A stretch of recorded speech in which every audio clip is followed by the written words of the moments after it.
기독교 교육과학우 여러분, 이 시간 한자리에 모여 예배할 수 없지만 그럼에도 여러분과 함께 예배할 수 있음에 너무나 감사합니다.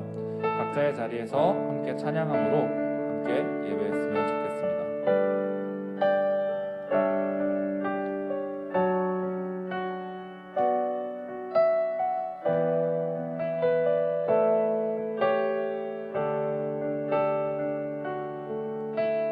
지금까지 지내온 것은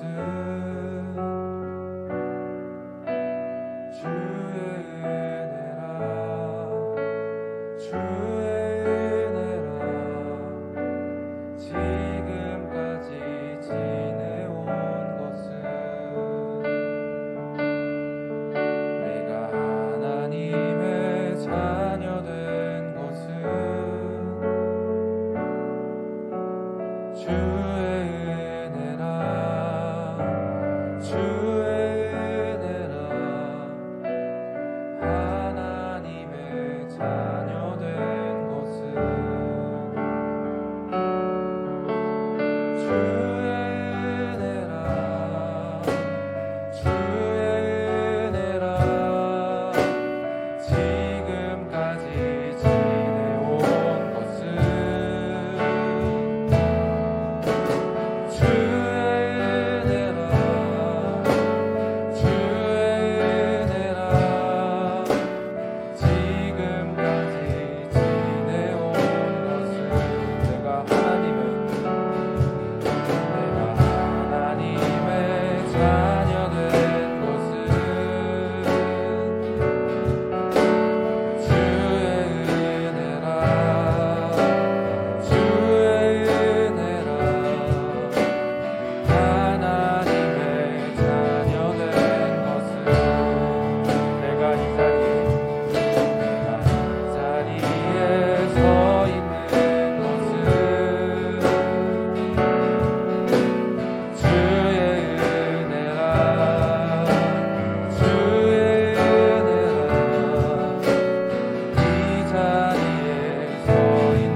찬양으로 고백했던 것처럼 이번 학기도 나를 이끌어주신 하나님의 그 은혜를 기억하며 각자의 자리에서 기도하며 나아가십시다.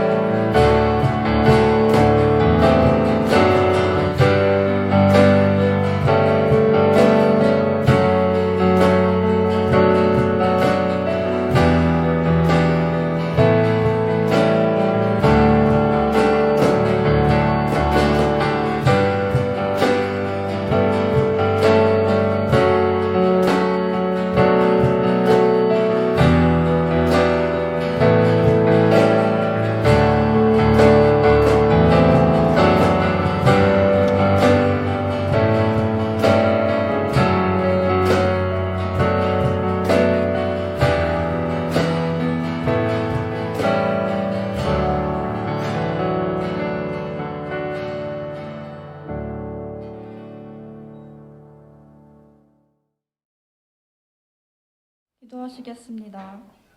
우리의 선한 목자 되신 하나님, 2020년을 마무리하는 이 시점에 기독교 교육과 공동체가 주님을 예배하기 위해 한마음 한뜻으로 모였습니다. 한 학기 동안도 변치 않는 선하심과 인자하심으로 우리를 여기까지 인도하여 주신 주님께 감사드립니다. 다사다난했던 상황을 탓하며 주님께로부터 멀어지려 했던 우리의 마음을 용서하여 주시고 이 시간 함께 예배하는 자들 가운데 주님의 위로와 평안을 더하여 주시옵소서. 특별히 목마른 자, 지친 자, 마음이 상한 자들의 영혼을 회복시켜 주시고 각 심령 가운데 마르지 않는 성령의 기름을 부어 주시옵소서. 주님, 우리 기독교 교육과 공동체가 주님 안에서 더욱 연합되고 서로의 부족함을 채워주는 사랑의 공동체가 되길 원합니다. 가르치는 교수님과 배우는 학생들을 통해 이 시대의 교회를 교회되게 하는 참된 기독교 교육이 바로 서게 하여 주시옵소서. 아직 남은 일정 가운데 주님이 주신 믿음으로 말미암아 우리에게 맡겨진 사명을 감당하게 하시고 앞으로 이루어갈 모든 일들이 주님의 통치 아래 있게 하여 주시옵소서. 우리의 유일한 소망 되시며 기쁨 되시는 우리 주 예수 그리스도의 이름으로 기도드렸습니다. 아멘.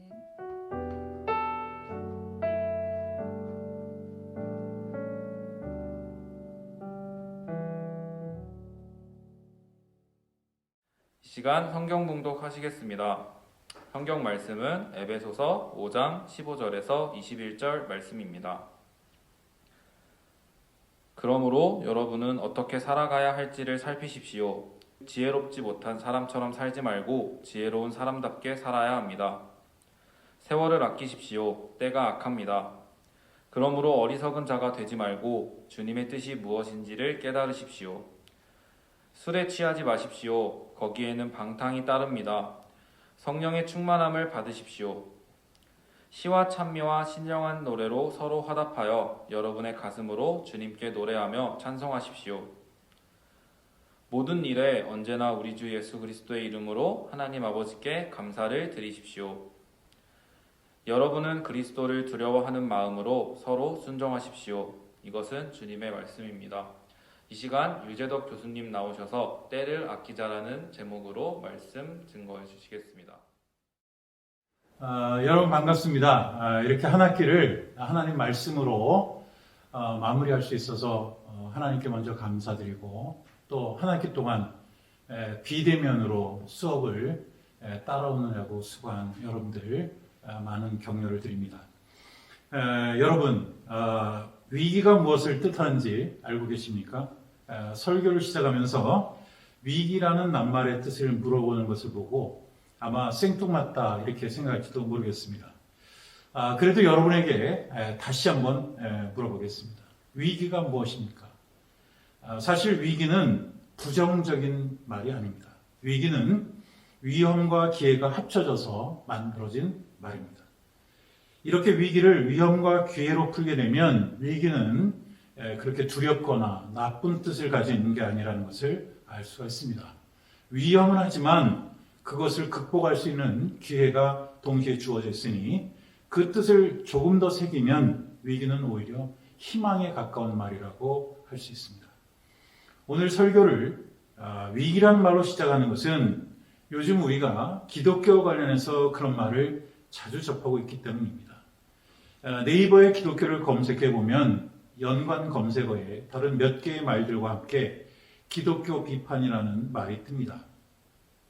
한국교회를 검색해도 마찬가지입니다. 그 전까지는 기독교와 비판이라는 낱말이 나란히 놓인 적이 없습니다만 지금은 사정이 그렇게 됐습니다. 그런데 따지고 보면 위기는요, 한국교회, 한국 기독교만 맞이한 게 아닙니다. 우리 역시 코로나 바이러스라는 코비드 팬데믹 같은 이런 위기를 맞이할 수 있고 또 그런 위기의 삶을 날마다 살고 있습니다. 러시아의 대문학가였던 톨스토이는 참회록에서 우화로 그 사실을 지적합니다. 어느 나그네가 사자를 만나서 급한 김에 곁에 있는 작은 우물 속으로 들어갔습니다. 돌벽을 타고 내려가다 보니 바닥에 커다란 뱀이 입을 크게 벌리고 있습니다. 나그네는 더 이상 내려갈 수도 없고 다시 밖으로 나갈 수도 없는 그런 위험한 처지에 놓이고 말았습니다. 그때 우물 안돌벽 사이에서 자라난 조그만 관목을 발견하고 거기에 매달리면서 잠시 버틸 수 있다는 안도감을 갖습니다. 그 관목을 붙잡고 보니 검은 쥐와 흰 쥐 두 마리가 그 나뭇가지를 갉아먹고 있습니다. 설상가상입니다. 어찌할 바를 몰라 사방을 두리번거리던 그 나그네는 옆에 있는 나뭇잎에 꿀이 떨어진 것을 보고서 그만 그 꿀맛에 빠져들고 맙니다. 쥐 두 마리 때문에 잠시 뒤면 붙잡고 있는 관목가지가 끊어져서 죽음을 맞게 될 터인데 달콤한 꿀맛에 빠져서 헤어나오지 못하는 어리석은 인생, 그게 바로 우리들의 인생이라고 톨스토이는 이야기를 합니다. 위기를 위기로 알지 못한 채 살아가고 있는 것을 냉소적으로 풍자한 우화입니다. 그렇다면 우리들이 지금 맞이한 가장 큰 위기는 무엇일까요? 조금 뜬금없을 수도 있지만 저는 시간이라고 생각합니다. 우리 각자에게 주어진 세월을 어떻게 보낼 것인가, 그것이 바로 우리가 처한 가장 큰 위기라고 할 수 있습니다. 그전에는 고등학교 교과서에 실렸는데 요즘에도 교과서에 그대로 있는지는 잘 모르겠습니다. 여러분, 춘향전의 백발가를 아십니까? 조금 읽어보겠습니다. 등장가자 등장가자 하나님 전에 등장갈 양이면 무슨 말을 하실는지 늙은이는 죽지 말고 젊은 사람 늙지 말게 하나님 전 등장가세 원수로다 원수로다 백발이 원수로다 오는 백발 막으려고 우수에 도끼 들고 좌수에 가시 들고 오는 백발 두드리며 가는 홍한 끌어당겨 청사로 결박하여 단단히 졸라매되. 내용은 계속됩니다만 노래에 나오는 어려운 말이 한두 개가 아닙니다. 등장 가자. 이것은 당장 가자는 말을 잘못 쓴 게 아닙니다. 당장 가자는 게 아니라 따지러 가자라는 뜻입니다. 하나님에게 따지러 가자는 겁니다. 왜입니까? 세월이 무정하게 흐르니 늙지 않게 해달라고 따지러 가자는 겁니다. 이 노래의 결론은 말이죠. 아무리 세월 가는 것을 막으려고 해도, 그러니까 오른손에 도끼를 들고 왼손에 가시를 들고 막아도 세월이 흐르는 것은 어쩔 수가 없다라는 겁니다. 그 무엇으로도 늙는 것을 막을 길이 없습니다. 그래서 누구든지 세월이 지나면 늙기 마련입니다. 이 백발가의 주제는 한마디로 짧은 인생입니다. 그렇습니다. 우리의 인생은 짧습니다. 짧아도 정말 짧습니다. 기록을 보니까 통신용 비둘기가 150km로 비행한다고 합니다. 열대지방에 사는 구남새는 그보다 거의 3배가 빨라서 418km입니다. 그런데 그보다 더 빠른 새가 있다고 합니다. 눈 깜짝할 새입니다. 썰렁하죠? 잡학사전에는 눈을 한번 깜빡이는데 걸리는 시간이 40분의 1초, 그러니까 0.25초라고 합니다. 여러분, 지금 눈을 한번 깜빡였으니 0.25초가 지난 겁니다. 그런데 그것보다 더 빠른 게 세월입니다. 요즘 들어 건강관리를 잘하기만 하면 오래 장수할 수 있다고 하지만 100살을 넘겨서 사는 것은 결코 쉬운 일이 아닙니다. 그래서 시편 기자도 우리의 연수가 72요, 강건하면 80이라도 그 연수의 자랑은 수고와 슬픔뿐이요 신속히 가니 우리가 날아가나이다, 이렇게 노래한 겁니다. 짧은 세월을 어떻게 살아야 할 것인가, 이것이 바로 우리 모두에게 닥친 절대절명의 위기라고 할 수 있습니다. 이 위기를 잘 넘겨서 기회를 잡으려면 무엇보다 우리는 세월을 아껴야 합니다. 그런데 여기서 세월을 아끼라는 말은 물과 전기를 아끼듯이 무조건 시간을 절약해야 된다, 이런 뜻이 아닙니다. 의미 있는 일, 그러니까 뜻깊은 일에 시간을 제대로 사용해야 한다는 겁니다. 고대 그리스 사람들은 사색에 무척 힘을 썼습니다. 그래서 늘 생각하고 분류하고 정리하는 것을 당연하게 여겼습니다. 시간도 마찬가지입니다. 그리스인들은 시간을 세 종류로 구분합니다. 먼저 아이온이 있습니다. 아이오는 평면적인 시간입니다. 하루에 24시간, 누구에게나 똑같이 허락된 24시간이 바로 아이온입니다. 두 번째 시간이 있습니다. 크로니쿠스입니다. 이것은 과거, 현재, 미래로 이어지는 역사적 시간을 가리키는 말입니다. 세 번째 시간은 카이로스, 그러니까 의미의 시간입니다. 사도 바울이 오늘 본문에서 우리에게 세월을 아끼라고 할 때 사용한 그 세월이 바로 카이로스입니다. 우리 예수 믿는 사람들, 기독교 교육을 전공하는 우리 학생들, 오늘 이 자리에 우리가 비대면으로 만나는 우리 모두는 세 가지 차원의 시간을 한꺼번에 누리면서 살아가고 있는 것입니다. 세상 사람들은 평면적 시간과 역사적 시간이라는 두 개의 차원을 살고 있을 뿐입니다. 짧은 세월이라는 위기를 극복하기 위해서는 과거와 현재와 미래를 의식하고 시간을 아끼는 것만으로는 많이 부족합니다. 거기에 반드시 의미가 추가되어야 합니다. 의미 있는 시간이 무엇을 뜻하는지는 예수님이 오래전에 이미 말씀하셨습니다. 마음을 다하고 목숨을 다하고 뜻을 다하고 힘을 다하여 주 하나님을 사랑하고 이웃을 자신과 같이 사랑하는 것입니다. 하나님을 사랑하되 마음과 목숨과 뜻과 힘을 다하는 것, 그리고 이웃을 자신처럼 사랑하는 것, 그것이 바로 카이로스의 시간을 사는 그런 사람의 모습인 것입니다. 훌륭한 기독교 지도자는 두 개의 방에서 만들어집니다. 기도실과 도서실이라는 두 개의 방입니다. 탁월한 기독교 지도자는 영성과 학문을 기르는 이 두 개의 방에서 나옵니다. 우리는 세월을 아껴 영성을 기르고 하나님을 있는 힘껏 사랑할 수 있어야 합니다. 그리고 이웃에게 사랑을 베풀 수 있는 그런 능력을 제대로 갖추기 위해서 세월을 아껴 부지런히 공부해야 합니다. 영국을 대표하는 문학가이면서 역사가였던 토마스 칼라일은 학생 시절에, 대학생 시절에 1만 권의 책을 읽었다고 합니다. 우리 학교를 몇 년 전에 다녀간 여러분이 잘 아는 이어령 박사님은 지금 3만 권 이상의 장서를 개인적으로 소장하고 있으면서도 여전히 한 달에 6, 70권씩 책을 읽는다고 합니다. 그분을 생각할 때면 많은 도전을 받습니다. 올해 우리 나이로 80을 넘겼고 많이 연로하셨지만 이여령 박사님이 여전히 우리 사회와 기독교에 강력한 영향력을 발휘하고 있는 것은 세월을 아껴가면서 부지런히 책을 읽고 계속해서 공부를 하기 때문입니다. 그런데 세월을 아끼라는 사도 바울의 말을 달리 번역해 보면 영어로 make your time the best가 됩니다. 그러니까 사도 바울은 하나님이 우리에게 허락하신 시간을 최고의 것으로 만들어라, 이렇게 조언하고 계신 겁니다. 본문을 보면 바울의 충고가 계속 이어집니다.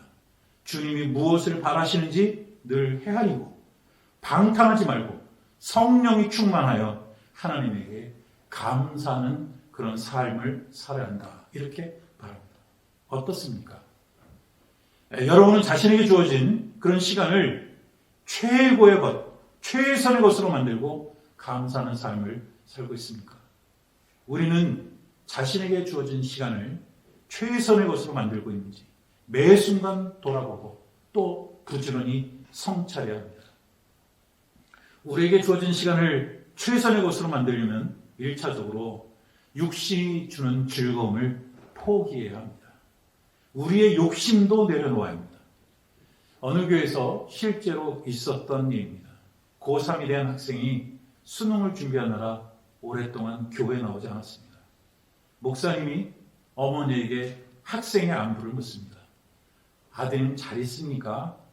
그러자 학생의 어머니가 대답을 하죠. 예, 목사님. 고3이라서 정신이 없네요. 목사님이 그래도 주일 예배는 보내시지 않고요. 그러자 어머니가 대답합니다. 대학에 붙고 가야죠. 그러자 목사님이 걱정스러운 듯 말합니다. 대학도 중요하지만 하나님도 계시고 천당도 가야 하지 않겠어요? 그러니까 학생의 어머니가 갑자기 정색을 하면서 말합니다. 참 목사님도 아니 대학 떨어지고 천당 가서 뭐 한대요? 이런 믿음으로는 주어진 세월을 최고로 만들지 못합니다. 사도 바울의 표현처럼 주님을 위하여 모든 것을 잃어버리고 배설물로 여겨야 합니다. 모든 것을 잃어버리고 배설물로 여겨야 우리에게 가장 그 주어진 시간을 가장 좋은 것으로 만들 수 있는 기회를 갖게 됩니다. 그리고 우리 모두는 하나님을 의지합니다. 주어진 세월을 최선으로 만들기 어려운 이유는 지금 하고 있는 게, 지금 가고 있는 이 길이 최선일지 확신이 서지 않기 때문입니다. 또 다른 게 있지는 않을까, 다른 길을 가야 하는 게 아닐까 하고 염려하는 겁니다. 여러분, 이럴 때는 걱정하지 말고 모두 하나님께 맡겨야 합니다. 위험하고 쉽지 않은 길이라도 하나님을 믿고 의지하기만 하면 하나님은 우리를 선한 길로 인도해 주십니다. 세월을 아끼고 주의 뜻이 무엇인지 이해하고 감사하는 삶을 살면 하나님은 우리가 인생에서 경험할 수 있는 최고의 순간을 만들어 주십니다. 프랑스 시인 아폴리네르는 벼랑 끝으로 오라라는 시에서 이렇게 노래합니다. 그가 말했다. 벼랑 끝으로 오라. 그들이 대답했다. 우린 두렵습니다. 그가 다시 말했다. 벼랑 끝으로 오라. 그들이 왔다. 그는 그들을 밀어버렸다. 그리하여 그들은 날았다. 이 아폴리네르의 시처럼 하나님은 우리를 언제든지 벼랑 끝으로 부르십니다. 이유는 단 한 가지입니다. 우리의 세월을 최고의 것으로 만들어 주시기 위함입니다. 하나님은 두려움을, 위험을 기회로 만들어낼 수 있는 그런 능력을 이미 우리 모두에게 넉넉하게 허락하셨습니다. 하나님을 의지한 채 딛고 있는 벼랑에서 과감하게 앞으로 한 걸음 더 나서기만 하면 우린 천사처럼 하늘을 마음껏 날아오를 수 있습니다. 말씀을 마치겠습니다. 여러분, 위기는 위험한 것만이 아닙니다. 그것이 코로나 팬데믹이 됐든 아니면 다른 무엇이 됐든 간에 활용하기에 따라서는 우리에게 비참하고 고통스러운 그 무엇이라고 할지라도 우리 모두에게 좋은 훌륭한 기회가 되기도 합니다. 우리는 눈 깜짝하는 동안 지나가는 짧은 인생이라는 위기의 삶을 살고 있습니다. 이런 위기를 잘 넘기려면 부지런히 영성과 실력을 기르면서 의미 있는 시간을 갖는 데 힘써야 합니다. 욕심을 부리지 않고 여러분 하나님을 의지하시기 바랍니다. 그러면 하나님은 우리에게 최고의 순간을 허락하십니다. 방탕하지 않고 언제나 성령 충만해서 하나님에게 감사하는 그런 삶을 살아가는 여러분과 내가 되기를, 저가 되기를 주님의 이름으로 축원합니다. 아멘. 기도하겠습니다.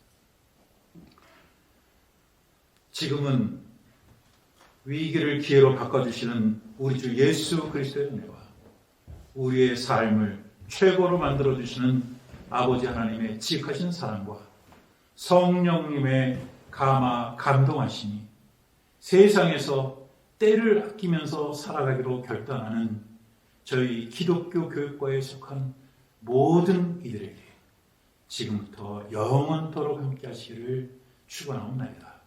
아멘.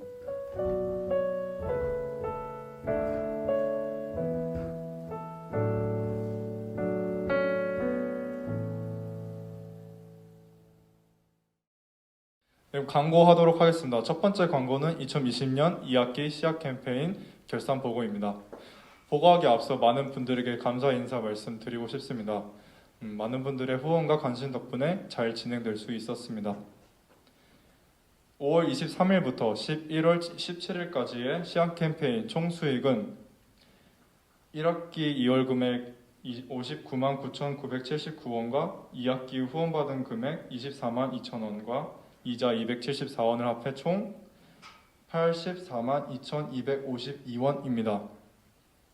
이어 총 지출은 13명의 학우분에게 5만원씩 후원하여 65만원입니다. 따라서 현재 남은 금액 19만 2,252원입니다. 이 금액은 내년 시학 캠페인에 사용될 예정입니다. 다시 한번 감사의 말씀드리며 앞으로도 시학 캠페인에 많은 관심과 후원 부탁드립니다. 두 번째 광고 장학금입니다. 국가 장학금과 교내 장학금을 기간 내에 신청해 주시면 감사하겠습니다. 화면에 보시면 알 수 있다시피 국가 장학금 및 국가 근로 신청 기간은 11월 24일 화요일 오전 9시부터 12월 29일 화요일 오후 6시까지입니다. 교내 장학금의 경우에는 2020년 11월 24일 화요일 오전 9시부터 12월 31일 오후 6시까지입니다. 교내 장학금의 경우 자세한 문의는 과 사무실에 문의해 주시면 감사하겠습니다. 이외 국가 장학금 서류 제출 및 가구원 동의 기간은 화면을 참고해 주시면 감사하겠습니다. 이상으로 광고였습니다. 감사합니다. 기교연 출석 관련 광고 드리겠습니다. 기교연 1교시 출결 기준입니다. 다음으로 기교연 2교시 출결 기준입니다. 출석 체크는 총 2번 진행됩니다. 1차와 2차 출석 체크 중 한 번만 참여했을 경우 결석 처리됩니다. 예배에 참석하시는 모든 학우분들께서는 출석 댓글을 단 후 본인의 댓글이 보이게 화면을 캡처 보관하여 주시길 바랍니다. 이상 기교연 출석 관련 광고 드렸습니다. 감사합니다.